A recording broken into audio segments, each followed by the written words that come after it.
누가복음 13장 31절입니다. 제가 읽겠습니다. 곧 그때에 어떤 바리새인들이 나와서 이르되 나가서 여기를 떠나소서 헤롯이 당신을 죽이고자 하나이다. 가라사대 가서 저 여우에게 이르되 오늘과 내일 내가 귀신을 쫓아내며 병을 낫게 하다가 제3일에는 완전하여 지리라 하라.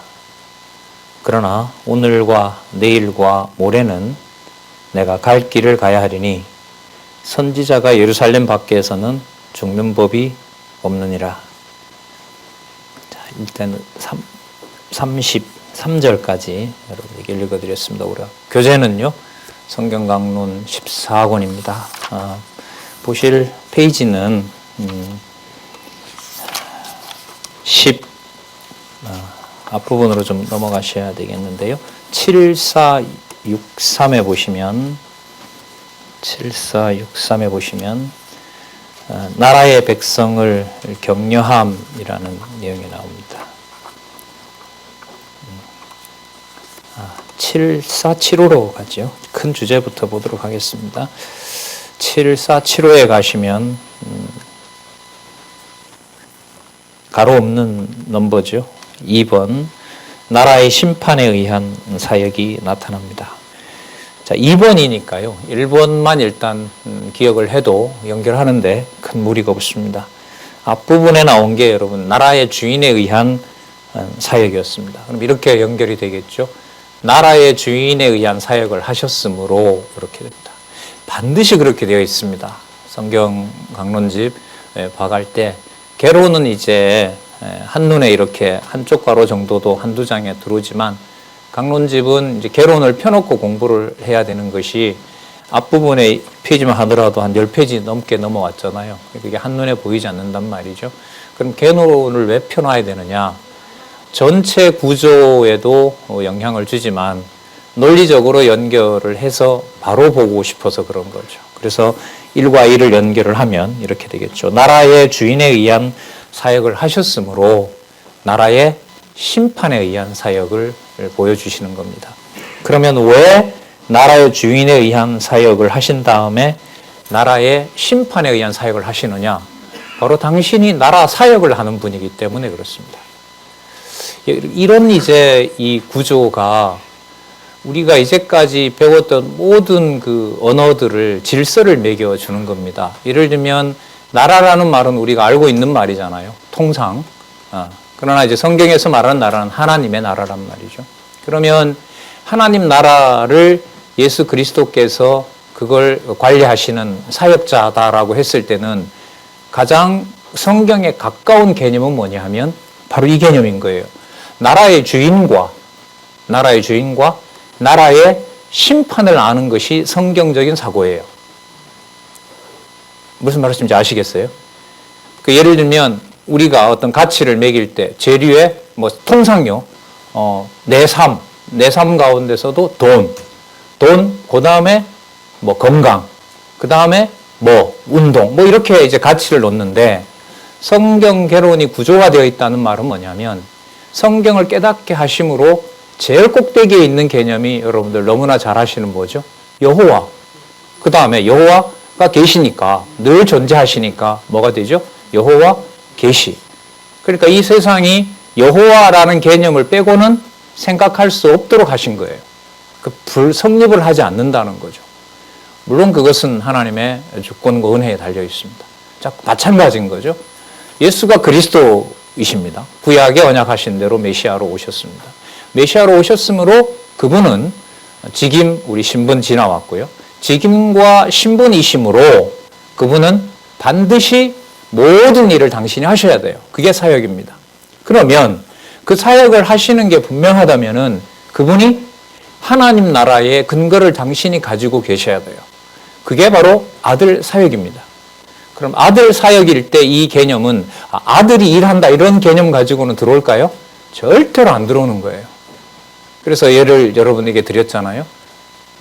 잉태를 했는데 세례 요한이 와서 춤을 추잖아요. 그래서 제가 물었잖아요. 여러분들한테 질문을 그렇게 드렸죠. 자, 이 두 말 가운데 어느 것이 누가복음에 더 부합합니까? 1번, 세례 요한이 예수님 오는 걸 보고 기뻐서 뛰어놀았다. 2번, 6개월 후에 잉태한 예수께서 세례 요한으로 하여금 뛰어놀게 하셨다. 몇 번이죠? 이게 바로 사역입니다. 이게 아들 사역이에요. 이런 얘기 저는 못 들어봤어요. 못 찾아봤고.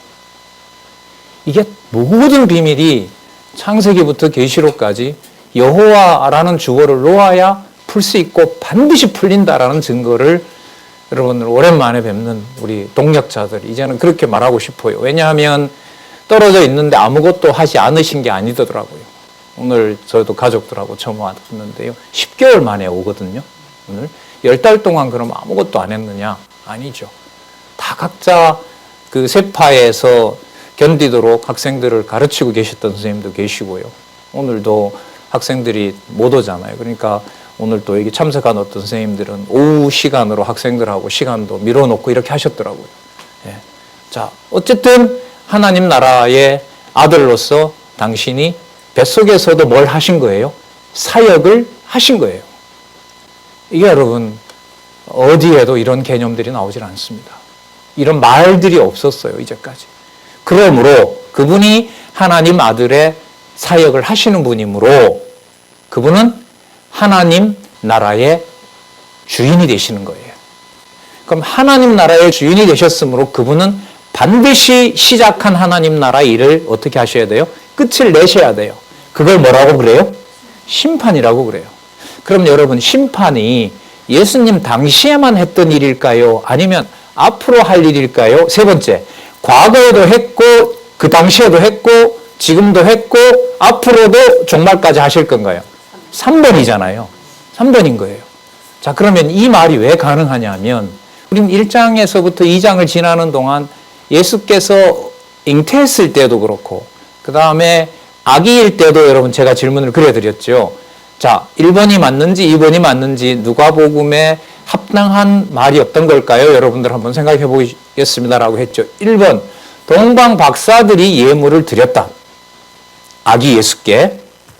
2번, 예수께서 하나님 아들이심으로 동방 박사들을 불러서 동방 박사들이 왕이신 그리스도에게 예물을 드리도록 하셨다. 몇 번요? 2번요. 이게 사역입니다.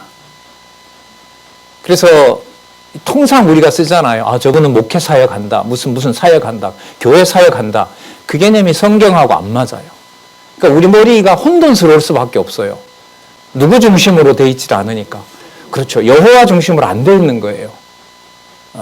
그래서 인간적으로 보면 아직 충분하지 않습니다. 그냥 누가 물으면 직임, 사역, 신분, 본성 이렇게 가도요. 이게 어떤 사물을 보면서 그걸 이제 여호와 계시 중심으로 간다는 게 물론 우리가 하는 거 아닙니다. 성령께서 그런 시간을 주고 있다고 보는 겁니다. 여러 시간들을 성령께서 관리하시면서 공부를 진짜 많이들 하시잖아요. 요즘 줌에 보면 일주일에 거의 공부를 4번 이상 하는 분들도 계세요. 지금 기지업 전체 내에서 줌이 돌아가고 있잖아요, 사실. 예. 그런 걸 보면 우리 여기 오늘 차세대들도 많이 보이는데요. 저희 가정교회부터 좀 절박하죠. 그래도 30년 배웠는데도 아직도 구조화 이러면 성경을 훨씬 더 많이 봐야 된다는 게 지배를 하지. 이 정도면 사고가 된다? 내용이 기억난다. 이 정도는 그래서 제가 착각하는지 모르겠지만 그런 갈급함이 있기 때문에요. 자, 좀 다시 돌아와서요. 그러면 그 심판을 그렇게 하신다면은 당신도 그 당시에 그렇게 하셨을 뿐만 아니라 자, 여기서 이제 중요한 게요. 첫 번째, 아담까지 갑니다. 아셨어요? 이게 오늘 나와요. 그럼 아담까지 갈 뿐만 아니라 아담이라는 이름은 구체적으로 안 나오지만 창세기 12장에 나오는 아브라함이 나오고 모세가 나오고 선지자들 이름을 예수님이 거론합니다. 그럼 심판 사역을 하시면서 누구 때부터 심판을 해온다는 거예요? 아브라함 때부터. 이건 시간을 넘어서는 문제예요. 시간을 넘어서는 문제입니다. 이게 바로 심판과 관련된 거고요. 그리고 앞으로도 심판이 이루어지는 것을 약속해 주셔야 그때 뭐 할 때? 이루어질 때 그게 누가 약속하신 대로. 그렇죠. 메시아가 약속하신 대로 이루어지니까 그분이 구약의 언약대로 오신 메시아이고 누구의 아들이다? 하나님의 아들이고 어느 나라 일을 하셨다? 하나님 나라 일을 하셨다. 왜 그런 말씀 드렸잖아요. 마태, 마가, 누가, 요한, 직임, 신분, 사역, 본성에서 네 가지 중에 지금 세 번째로 온 거예요. 무게 중심이 하늘 땅에 있는 시간 세계에서 어디로 지금 좀 올라가고 있다 그랬죠? 하늘에 속한 걸로 올라갑니다. 그러니까 누가복음이 끝날 무렵에는 마음이 지상에서 일어나는 일의 성취가 상세하게 기록되어 있는 것이 누가복음이라 그랬죠? 세세하게 기록이 되어 있어요. 그 세세하게 기록이 되어 있는 일이 어디에 있는 일로? 하늘에 속한 일로. 이게 누가복음 끝부분으로 갈수록 확증되어야 될 부분이고요. 그래서 자연스럽게 요한복음 1장 1절에 이분이 하나님 나라 일을 하셨으므로 이렇게 돼요. 하셨으므로 본성이 인간이 아니고 누구다? 하나님이다. 그래서 요한복음 1장 1절에 뭐가 나온다? 태초에 뭐가 계시니라? 말씀이 계시니라 이렇게 되는 거예요. 그럼 태초는 어디에서부터 올라간 거예요? 완전히? 땅에서부터 올라간 개념인 거예요. 그래서 누가복음이 이렇게 맞췄으므로 이분이 하나님 나라 사역을 통하여 영원한 대속 사역을 하셨으므로 그걸 성취해 주셨으므로 요한복음 1장 1절에 뭐가 나올 수밖에 없다? 태초에 하나님 말씀이 계시니라. 그 말씀은 예수님 당신이 되고 동시에 또 누가 되는 거죠? 아버지가 되는 거죠. 그 말씀이 하나님과 함께 계셨고 곧 그분이 하나님이시더라. 이렇게 연결되는 거예요. 그 흐름 속에 오늘 저희들은 심판에 의한 사역을 통해서 처음에 먼저 심판의 실제에 의한 사역들을 저희들이 살펴봤는데 심판이 사실이다라는 거죠. 그 사실을 경고하는 내용 가운데 12장 49절부터 무서운 얘기가 나왔죠. 잘 지내는 가족들을 예수님께서 다 와해시켜요. 5명이 살면 폐가 갈려지고 아들과 아버지와 아들이, 시어머니와 며느리와 딸과 어머니가 뭐 어쩌시겠다는 거죠? 정상적으로 돌아가는 가정처럼 보이는 유대인 가정이 전부 뭐다? 다 깨놓겠다는 거예요. 왜? 정상이 아니니까. 이게 여러분 실체적 언약 성취인 거예요. 그러니까 구조를 따라가면 실체적이다라는 게 예수님이 이제 언약대로 오셨구나 이런 게 아니에요. 예수님이 하시는 일은 바리새인들과 사두개인들이 돌을 들고 던지고 싶은 마음이 막 끝까지 가는 것처럼 우리에게는 상당히 당혹감으로 다가옵니다. 왜? 그런 사고를 해본 적이 없으니까. 그런 말씀들이 연결이 되면서 신의 존재를 증명해 본 적이 없으니까요. 신학은 여러분 틀을 짜놓고 거기에다 성경을 넣으니까 아무리 잘해봤자 자기 머릿속에 이해된 하나님을 성경을 갖다 써버리는 것밖에 안 됩니다. 그래서 성경 자체의 논리를 우리가 이제까지 경험을 못했던 거죠. 자, 그러면 우리 13장 조금 전에 봤었죠. 31절에서부터 35절까지 여러분 앞부분에도 여러분 13장 22절에서부터 30절 보시면 좁은 문이 닫히면 밖에서 통곡하며 이를 간다고 경고하는 내용이 나왔습니다. 자, 그러면 이게 31절과 35절에 오면 이렇게 됩니다. 그런데 그럴 자들이 어떻게 되어 있느냐? 이미 숫자가 정해져 있다는 거예요. 그러면 숫자가 정해져 있다는 말은 당신이 뭘 이미 정해놓고 있는 거죠? 심판의 규모를 정해놓고 있는 거예요. 예를 들면 10명 중에 뭐 2-3명을 보낼 건지 나머지는 다 버릴 것인지. 그래서 30절에 보면 기준 방법도 이미 바꿔져 있죠. 30절 보세요. 보라, 나중된 자로서 먼저 될 자도 있고 먼저 된 자로서 나중될 자들도 있다는 겁니다. 자, 이 사건이 그런데요. 지금 여러분 읽으신 것처럼 헤롯이 예수님을 죽이는 사건하고 연결이 됩니다. 그죠? 예. 전혀 다른 사건이에요.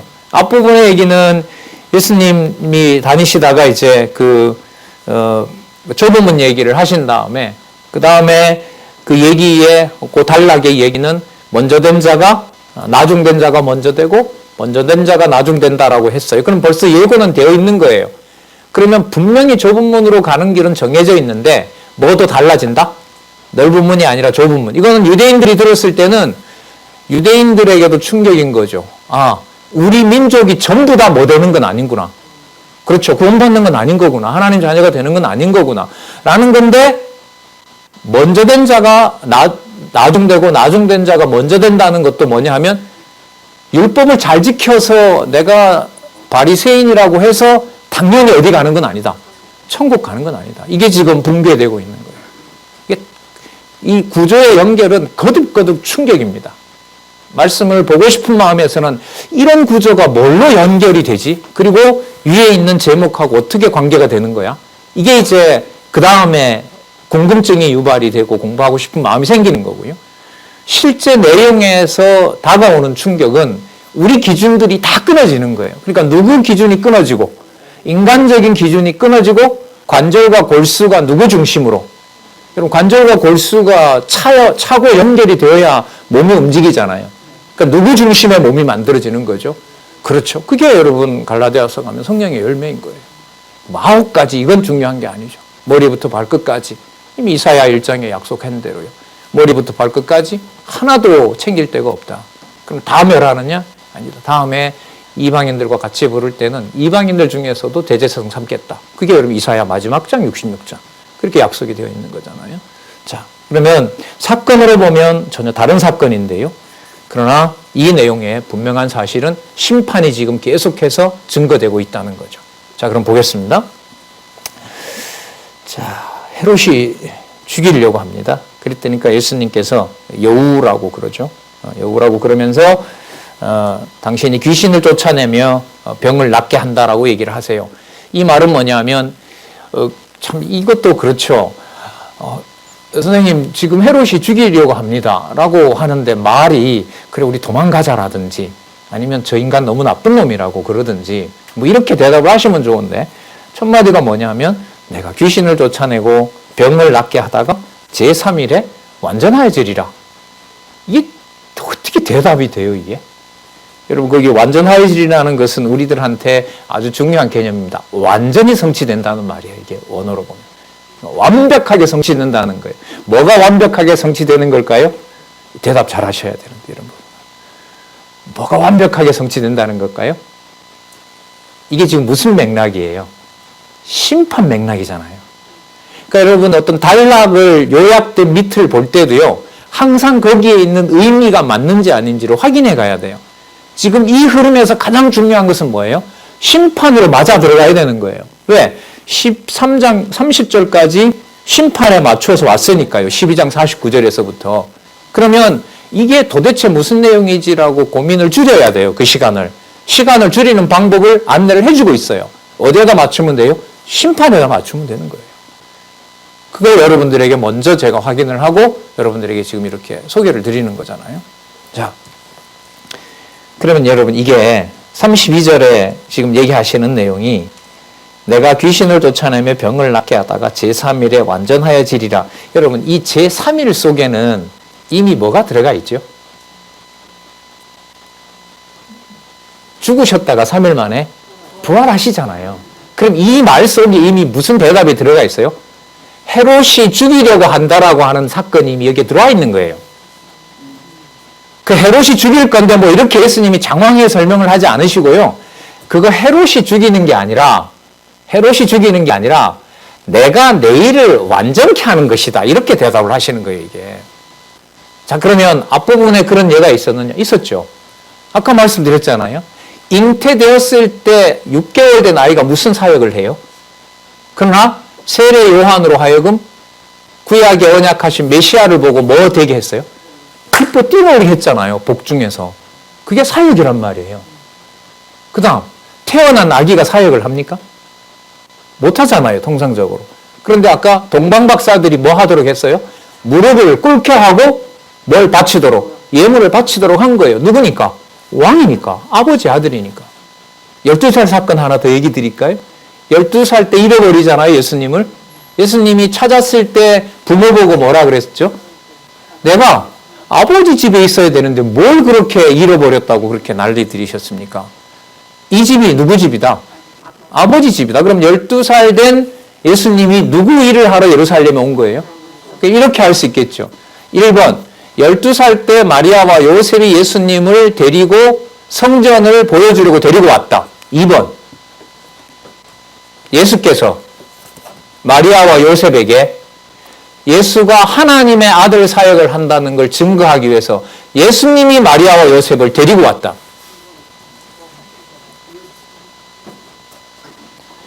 이 성경에서 이 구조대로 예들을 모아간다는 게 이거는 어디 감당이 안 돼요. 이거는 요 사실만 보더라도. 그럼 아까 아기 때도 사역했다고 하고 그 다음에 태어났을 때도 했다고 한다면 12살은 더더욱 분명한 거죠. 그래서 여러분 강론집에 보면 주어가 뭐로 시작해요? 예수께서. 마가복음에 예수께서는 신분으로 가야죠. 마태복음은요? 직임으로 가야죠. 그러면 누가복음에 예수께서라는 주어는 뭐와 관련되죠? 사역과 관련되죠. 예. 그래, 진짜 우리 뭐 많이들 물어보셨잖아요. 이걸 어떻게 아셨습니까? 우리 원로한테 많이 여쭤봤잖아요. 본인도 모른대요. 몇 날 고민한 것만 분명하겠죠. 근데 어느 날 뭐 여기 와서 겪었습니다. 올해 박 원장님 강론집 못 나와서 사경에 못할 것 같아요. 이게 그 14권 쓸 때 일어난 일이거든요. 설이 지나고 3월 말이면 인쇄가 들어가야 되는데 초고가 완성이 되고 이제 4월쯤에 인쇄로 넘어가야 되는데 개론 구조도 안 잡혀 있는 거예요. 설이 지났는데 2월 10일경에 올해 사경에 못할 것 같다고. 그러니까 한 달 고민을 하는 걸 이제 전 옆에 봤잖아요. 예. 근데 그게 어느 날 터져버리는 거죠. 됐다고. 묶였구나. 되겠구나. 이제 했던 거죠. 그럼 그게 그러면 그 어떤 다른 사람 얘기가 아니잖아요. 그렇게 정리해 놓은 것을 여러분들과 저는 어떻게 해요? 확인해 가는 거잖아요. 한 달 동안의 고민으로 결국 한 건 뭐냐 하면 예를 들면 5장을 4장하고 묶을 거냐 5장을 6장하고 묶을 거냐 그 문제를 두고 한 달 동안을 고민하는 거예요. 그럼 여러분 이게 무슨 중요성을 말하는 거예요? 왜 그 내용 다음에 1장에서 시작한 게 왜 4장에서 묶어야 되고 5장은 어디와 묶어야 된다? 6장하고 묶어야 되는지를 고민하도록 한 거잖아요. 그리고 그럼 그 고민이 여러분 누구로부터 어떤 신학자로부터 가져온 게 아니잖아요. 그래서 우리가 탁월하다는 거예요. 사람을 높이기 위해서 아니라는 거 여러분들 다 아실 거란 말이죠. 지금 당장 보더라도 본문은 이미 그 내용을 가지고 있어요. 자, 좀 오랜만에 만나서 자꾸 썰이 길어지는데 이제 본문으로 가서 말씀드리도록 하겠습니다. 자, 33절 보세요. 그러나 오늘과 내일 모레는 내가 갈 길을 가야 하리니 본인이 뭐 하신다는 거죠? 사역하시는 거예요. 사역하신다는 거예요. 심판 사역하신다는 거예요. 그러면 이렇게 되죠. 1번 헤롯이 예수님을 죽이도록 계획했다. 2번 예수께서 심판 사역을 위하여 헤롯의 악한 마음을 드러내버렸다. 몇 번요? 2번. 이렇게 접근하시는 게 사역이에요. 사역입니다. 자, 왜 그렇게 하느냐? 예수님의 근거가 너무 분명합니다. 33절 끝에 선지자가 어디에서? 예루살렘 밖에서는 죽는 법이 없느냐. 그 화장터가 밖에 있거든요. 그럼 거기 끌려가서 보통 죽인단 말이죠. 헤롯은. 그리고 헤롯이 여러분 살고 있었던 집무실은 어디냐면 저쪽 그 가이사라 빌립보 지방이에요. 위쪽으로 올라가야 됩니다. 그럼 자기 거기 데려가서 죽이려고 할 거거든요. 예루살렘에 있는 관저는 빌라도에게 내줬기 때문에 안 돼요. 예수님 어디서 죽으셔야 돼요? 예루살렘 안에서 죽으셔야 돼요. 이렇게 정확하게 그러니까 예수님 사역의 근거는 100% 어디에 근거하고 있어요? 구약의 언약에 근거하고 있어요. 그 구약의 언약에 근거하는지를 해석을 해주지 않으면 유대인들은 몰라요. 해석을 해줘야만 그게 누구에 관한 이야기다? 예수 그리스도에 관한 얘기라고 깨달을 수가 있는 겁니다. 물론 지금도 마찬가지고요. 자, 보겠습니다. 그런데 34절에 전환이 일어납니다. 갑자기 보세요.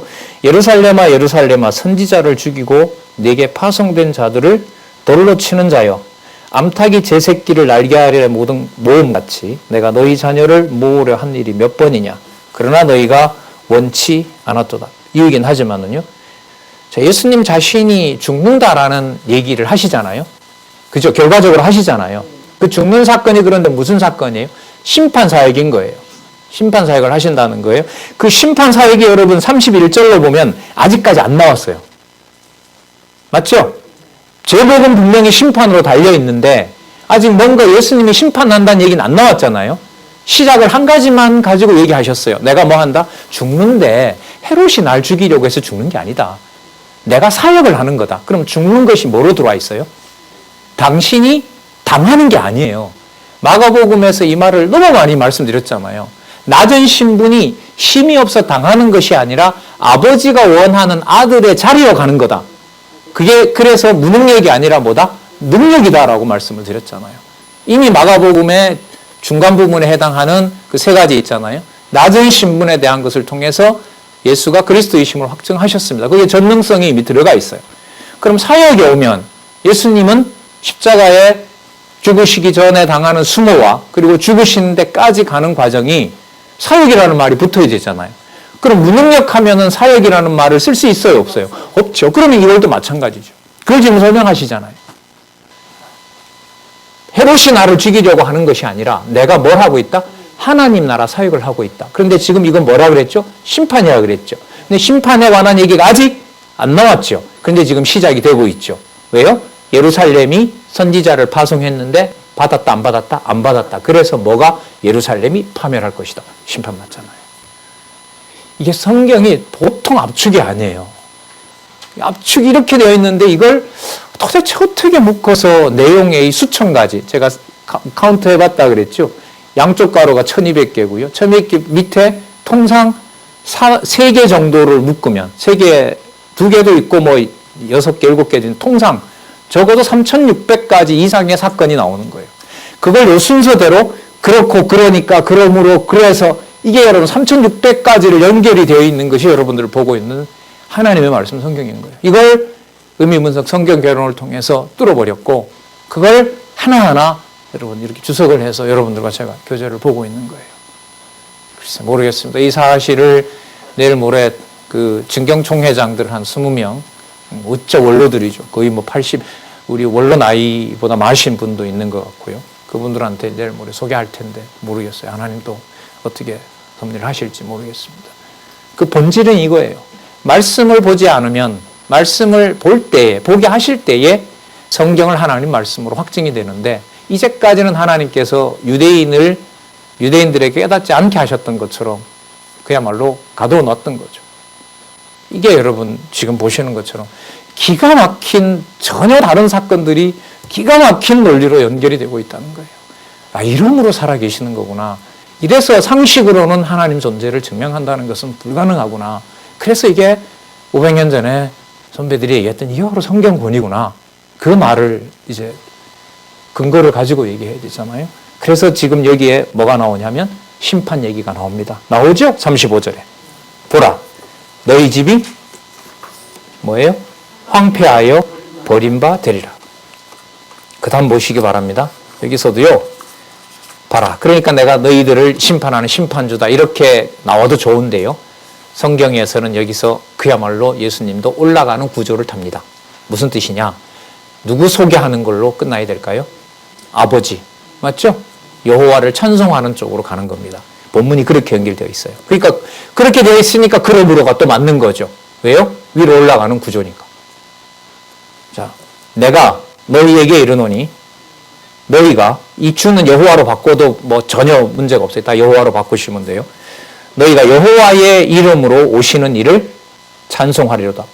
여호와의 이름으로 오신다고 하면 이건 또 동시에 누구를 얘기해요? 예수님. 뭐 다음에요? 황폐하게 된 다음에. 물론 요 사이에 이방인이 돌아오는 시기는 들어있지 않죠. 이걸 나중에 이제 서신서를 통해서 밝히는 거예요. 그러니까 이방인의 시대를 빼면은요, 예수님께서 죽고 사시고 바로 뭐 하는 일이 벌어져요? 재림하시는 일인 거예요. 재림하시는 일이에요. 이방인을 불러들이는 기간이 이제 2000년 지금 지나고 있는 거 아니겠습니까? 땅끝까지 복음이 전해진다고 약속하셨기 때문에. 자, 주의 이름으로 오시는 이를 찬송하리라 할 때까지 그 다음 보시기 바랍니다. 나를 뭐 하지 못하리라? 보지 못하리라. 보지 못하면은 없는 거잖아요. 없다는 말은 사역을 한다는 말이 안 한다는, 못한다는 말이에요. 못한다는 말이죠. 그런데 예수님이 단서를 여기다 붙이잖아요. 나를 볼 수는 없는데 내가 사역을 멈추는 것이 아니다. 그리고 내가 없는 것도 아니다라는 거예요. 그런데 이 부분도 이미 들어와 있어요. 왜요? 마가복음 16장 마지막 부분이 뭐로 끝납니까? 아버지 어디에 앉으셨더라? 왜? 오른편에 앉으셨기 때문에 그분이 하나님 아들이 되시는 건가요? 아니면 아버지 오른편에 원래 계셨던 높으신 분인가요? 이분. 그게 지금 마가복음 구조 아니에요. 근데 제가 마가복음 구조를 지금 말씀드렸잖아요. 높으신 분이므로 아버지 대로 순종하셔서 높으신 신분으로 오른쪽에 앉았다. 간단한 말인데 막연하게 마가복음 내용을 아는 것하고 마가복음의 그 본문 순서대로 신분이 머릿속에 기억나는 것하고는 엄청난 차이가 있는 겁니다. 그래서 요즘들 본문에 몰두하고 계시죠. 제가 강론 준비를 덜 해서 과거처럼 막 따발총처럼 빨리 못 나가는 게 아닙니다. 본문에 이제는 구조 다들 메모 가지고 계시고 구조 하기 때문에 이제는 원래 기록된 본래 목적 개념 하나가 왜 그 자리에 있는지 예수님 그러시잖아요. 1.1획이라도 그 순서도 바꾸면 안 돼요. 본문도 바꿔도 안 되고 문장 서열도 바꾸면 안 돼요. 그걸 보여서 성령께서 주관하신단 말이죠. 자, 나를 보지 못하리라? 내가 사역 안 하는 게 아니라 내가 없는데도 나를 보지 못할 뿐이지 내가 뭐 한다? 사역한다. 그리고 여전히 나 심판할 거다. 왜요? 앞부분에 이미 얘기하셨거든요. 먼저 된 자가 나중되고 나중된 자가 먼저 되려면 먼저 된 자를 내쳐야 되고 나중된 자를 데려다가 높은 자리에 올려주고 해야 될 거 아닙니까? 그 첫 번째 일이 어디가 황폐해진다?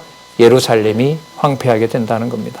자, 그 다음에 그럼 누가 그렇게 되는데요? 예수님 이렇게 물을 거 아니에요. 누구겠어요? 그 사람이? 얼마나 궁금하겠어요? 근데 무너진 사실은 하나 있죠. 어디가 다는 아니에요. 하나님 백성이. 유대인이 다는 아니라는 거예요. 이것도 엄청 큰 충격이죠. 그럼 누군데요? 그래서 여러분 14장 제목이 눈에 딱 들어오는 거예요. 제목 보실까요? 예. 심판의 대상이겠죠. 그럼 여기서 하나 분명해진 게 있죠. 심판 대상 가운데 누구를 일단 내치는 일은 벌어진다. 자, 이것도 본문에 따라서 먼저 된 자를 내치는 일이 벌어진다. 이렇게 가면 본문에 가까운 거예요. 자꾸 상식으로 보시지 말고요. 여기 있는 제목들을 본문에 나온 내용들이 들어있는 의미로 보셔야 됩니다. 그럼 그 대상이 누구지? 이 정도 의문만 가지고 봐도 반드시 연결되도록 되어 있습니다. 가보겠습니다. 그러면 답이 벌써 나와버렸어요. 자, 안식일에 병 고쳐 줌을 싫어하는 자들의 잘못이 지적돼 버렸어요. 자, 안식일에 병을 고치면 됩니까? 안 됩니까? 유대인들에게는 안 되는 거죠. 그럼 예수님은 안식일에 병을 고치는 일을 시작을 하셨다면 누가 당연히 싫어하게 돼요? 그렇죠. 유대인들은 당연히 싫어하게 되겠죠. 그러면 싫어하는 것이 뭐의 조건이 되죠? 그렇죠. 잘 아시는 심판의 요건이 되는 거예요. 그 일이 모아지면 앞으로 뭐가 돼요? 예루살렘이 앞부분에 약속하셨으니까 망하게 되는 겁니다. 그럼 예루살렘 멸망의 증거는 뭐냐면 예수님 당신이 하나님 나라의 주인이시라는 사실을 증명한 거죠. 그리고 쭉 내려와서 보면 말씀하신 대로 심판 대상, 그러니까 선과 악의 심판의 대상을 당신이 정하는 겁니다. 볼까요? 뭐 그렇게 어려운 내용 아닙니다. 14장 1절에 보시면 안식일에 예수께서 바리새인의 한 두령의 집에 가서 되게 높은 사람 집에 간 거예요. 바리새인 중에서도 장집에 간 거예요. 두령은 최고라는 의미거든요.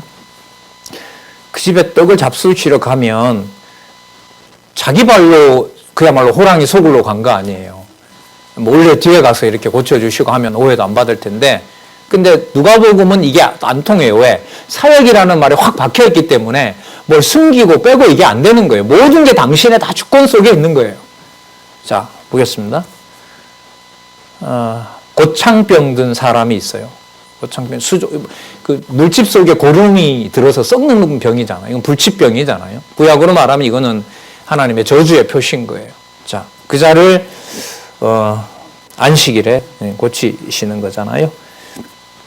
예수님이 대답 못하는 질문을 먼저 하세요. 3절에 보면 예수께서 대답하여 율법사와 바리새인들에게 일러 가라사대 안식일에 병 고쳐주는 것이 합당하냐 아니하냐.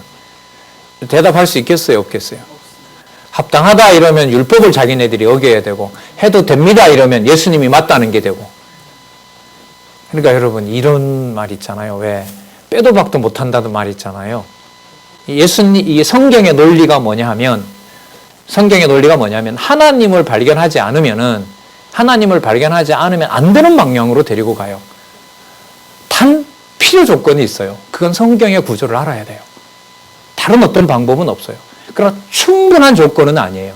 왜? 본다고 다 뭐 하게 되는 건 아니니까. 깨닫게 되는 건 아니기 때문에. 그래서 주권과 은혜라는 말을 많이 하잖아요. 자, 대답 못하죠. 이걸 어떻게 대답을 해요? 자, 4절. 저희가 잠잠하거늘 예수께서 그 사람을 데려다가 고쳐주시고 저희에게 이르시되 너희 중에 누가 그 아들이나 소나 우물에 빠졌으면 안식일이라도 곧 끌어내지 않겠느냐 하시니 저희가 이에 대하여 대답지 못하니라. 그럼 여기 벌써 아들 얘기가 나왔죠. 그러면 누구의 자녀의 범위가 벌써 달라지고 있는 거예요? 하나님 아들의 자녀, 하나님의 자녀의 기준이 달라지고 있는 거죠. 여기 보시면 소나 아들이나 얘기하잖아요. 소유권이 누구에게 있기 때문에 그래요. 당신에게 있는 거죠. 유대인들이 봤을 때는 뭘 어기는 범죄가 되는 거지만, 안식일을 범하는 일이 되지만, 예수님이 보실 때는 당신이 심판자이기 때문에 악의 소굴에서부터 뭐 할 자예요? 건져낼 자인 거예요. 죄의 고통을 받고 있는 자란 말이죠. 그러니까 그 자가 어떤 자인 거예요? 좁은 문으로 가기에 합당한 자라는 거예요. 그럼 그 사람에게 맞추느냐? 여기서 이제 마지막까지 조심하셔야 되는 거예요. 고쳐준 그 사람이 이름으로 예수님께서는 모든 병 고쳐준다. 이러면 안 되는 거예요. 주체가 사라지잖아요. 뒤로 갈수록. 그럼 다시 또 누구 주어로 와야 돼요? 그러므로 누가? 예수께서. 죄를 심판하시고 죄 가운데 있는 자가 자기 백성이 누군지를 뭐 하는 분이다? 모시는 분이다. 그래서 먼저 된 자가 나중되고 나중된 자가 먼저 된다는 말씀을 하심으로 이분이 어떤 주이시다? 심판주이시다. 왜요? 나라의 주인이시니까. 왜 그렇게 또 하셔야만 돼요? 하나님 나라 사역을 하시는 메시아이시니까. 이렇게 하면서 족족족 이렇게 올라가는 겁니다. 그 다음 내용은 뭐 되게 궁금하시잖아요. 안 읽으면 안 되잖아요. 저만 그래요? 그쵸, 궁금하시잖아요. 무슨 내용이 어떻게 나와서 소개가 되는지. 일단 이 책이 너무나 좋아. 일단은 본문 다 안 봐도 돼요. 어디에 단서가 대부분 나와요? 요약에. 본문은 어느 정도를 알고 있으면 요약에 다 벌써 나오는 거예요. 그랬더니까 지방에 어떤 분이 그래요. 목사님 기왕 하시는 거 요약 가지고 연결해서 창세기부터 계시록까지 가면 그거는 너무 심하고, 요약 다음에 모이는 게 여러분 동그라미나 양쪽 가로잖아요. 숫자가 양쪽 가로가 많다 보니까 그걸 제가 카운트해 보니까 1200가지가 돼요. 그 1200가지를 1번부터 1200가지를 쭉 연결하면 창세기부터 계시록까지 본문 의미 중심의 내용들이 연결이 되잖아요. 그러면 위로는 올라가는 단단한 바탕이 생기고 뭘 보고 싶은 마음이 생기고 밑으로 내려와서 본문을 보고 싶은 마음이 생기니까 좋을 것 같다고. 그런데 제가 단서를 하나 붙인 게, 근데 그 집사님이 그 방식의 공부는 본문을 그만큼 세밀하게 강론집에 나타난 그 번역부터 시작해서 그 검토를 바탕으로 해서 본문이 되어 있을 때 의미 있는 거지, 그 내용만 가지고 하면 시간만 낭비가 됩니다. 그 말씀은 제가 안 하겠다 이런 말이 아니라, 하고 싶지 않다가 아니라 전체를 왔다 갔다 하는 개념 하나에서부터 성경 전체로 나아가는 구조가 그만큼 중요하다. 그걸 다시 한번 말씀드리는 일이 됐습니다. 볼까요? 상자에 앉기 좋아하며 부한 자를 청하는 잘못을 지적합니다. 그럼 상자에 누구나 앉고 싶어 하잖아요. 그죠? 높은 자리로 가고 싶어 하잖아요. 바리새인들은 자기네들이 거기 가야 될 자라고 하잖아요. 그리고 잘 살지 못하는 것보다, 가난한 것보다가 뭐 하는 거죠? 부하는 거죠. 그런데 유대인들의 이 전통은요, 당시에 예수님께서 유대인들의 그 지도자들은 상자에 앉는 것이기 때문에 부한 자라고 알고 있어요. 그러니까 아까 고창병 든 사람 있죠? 고창병 든 사람은 뭔가 누군가에 의해서 잘못을 했기 때문에, 부모라도 잘못했기 때문에 뭐가 걸린 거예요? 병에 들고 가난한 거예요. 그러면 부자이고 바리새인이 됐다라는 말은 암묵적으로 뭐가 있는 거예요? 뭔가를 잘했기 때문에 뭐도 될 수가 있고, 종교 지도자도 될 수 있고, 뭐도 얻을 수 있다? 재물을 얻을 수가 있다. 이렇게 등식이 성립하는 거예요. 그런데 이 자가 율법에 따라서 자기네들이 착각하긴 하지만 율법에 있는 대로 그렇게 부가 축적됐다고 믿고 있는 거예요. 그러니까 완벽하게 속고 있는 거죠. 그러니까 자기 부가 온 게 당연한 거예요. 왜요? 자기가 바리새인이기 때문에. 왜 바리새인이 됐어요? 뭔가에 바리새인이 될 만한 일을 했으니까. 그런데 예수님께서 이걸 어떻게 하시는 거예요? 다 진짜 갈아엎어 버리는 거죠. 전복시켜 버리는 거예요. 왜 그렇게 말씀하실 수밖에 없죠? 아까 예수님이 뭐라고 하셨냐 하면 방법이 뭐 된 자가 뭐 되고. 그렇죠. 예. 그리고 지금은 어떤 상황을 말씀해 주세요? 심판 대상을 말씀해 주시잖아요. 글쎄요, 어떻게 다른 해석을 할 수 있을까요? 여러분, 이 흐름을 빼고는 연결이 안 돼요. 다른 걸로 가지고는. 자, 볼까요? 한번. 7절에 보시면 청함받은 사람들의 상자를 택하는 걸 보시고 얘기합니다. 8절의 중간에 너보다 더 높은 사람이 오면 너 그 자리 비켜줘야 된다. 예수님이 심판하시는 거죠. 그 자리 내 자리다 이거 아니에요? 그 자리 너가 앉을 자리가 아니다. 뭐 하고 계시는 거예요? 심판하고 계시는 거죠.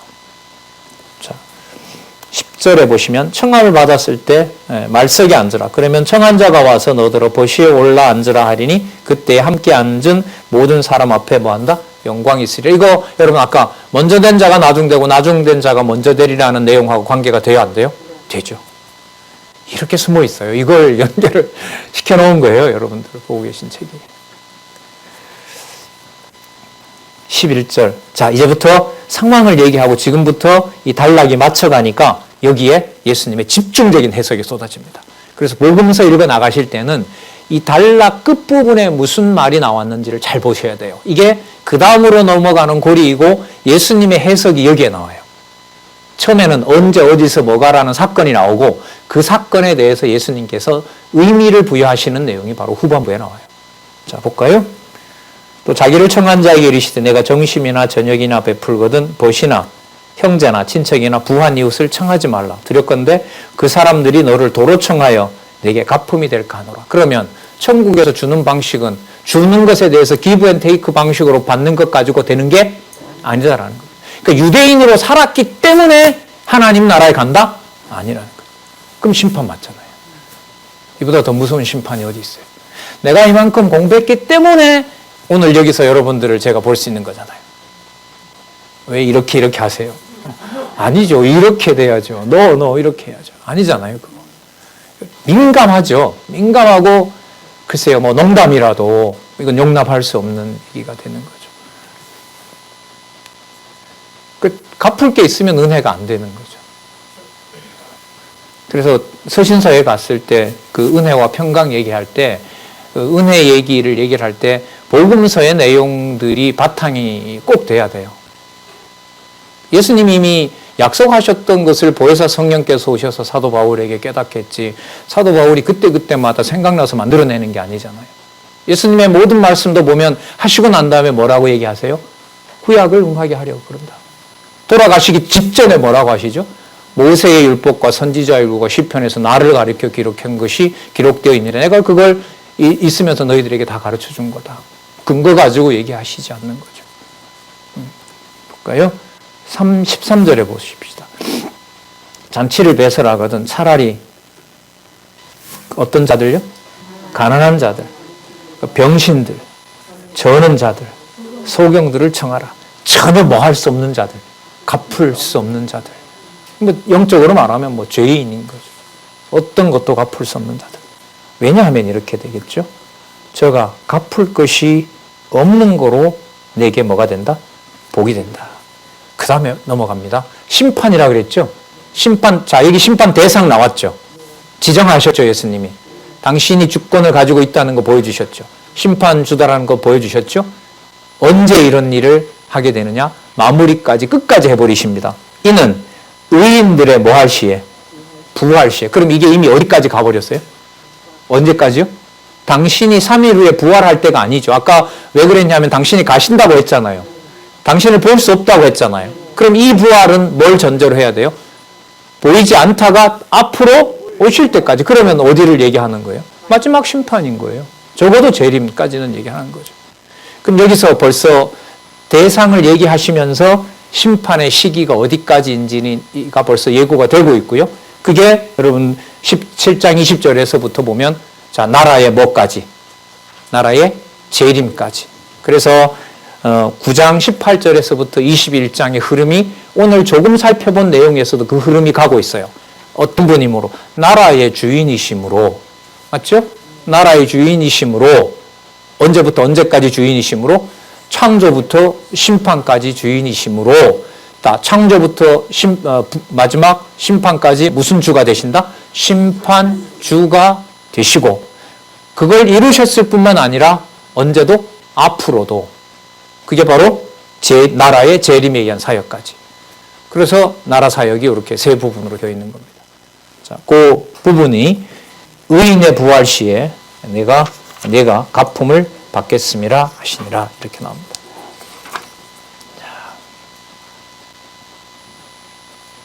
그 다음 내용도 지금 이 맥락에 따라서 여러분 한번 살펴보시기 바랍니다. 그리고 공부를 그냥 하시는 김에요, 앞부분의 내용이 정리가 된다면요, 본문을 볼 거 아니에요. 자, 요약을 딱 이제 유예해 놓은 거 보고 이제 진입을 해요. 잔치에 청함 받은 자가 핑계로 거절한다. 청함의 순서도 바뀌었는데 청함 받을 자들 중에도 뭐가 있구나.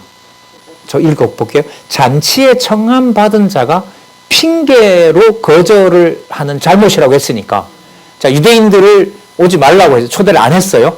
갚을 것이 없는 자를 모았어요. 근데 그 자를 또 다 보내는 것이 아니라 그 중에 어떤 자가 있어요? 핑계로 안 올 자가 또 있는 거예요. 이것도 정해놓으신 거예요. 자, 그러면 여러분 요약은 어디에 바탕을 두고 요약을 하죠? 본문에 바탕을 두고 요약을 하잖아요.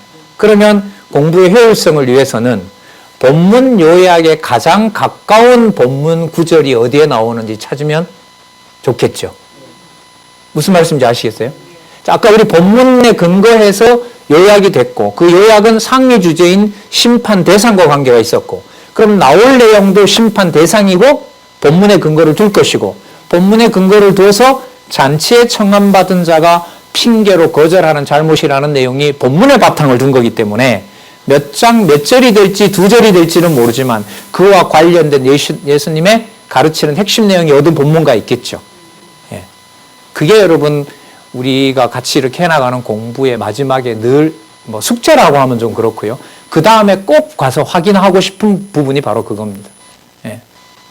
그 다음 15절에서부터 24절에 어떤 내용들 가운데 바로 심판, 지금 대상이니까요.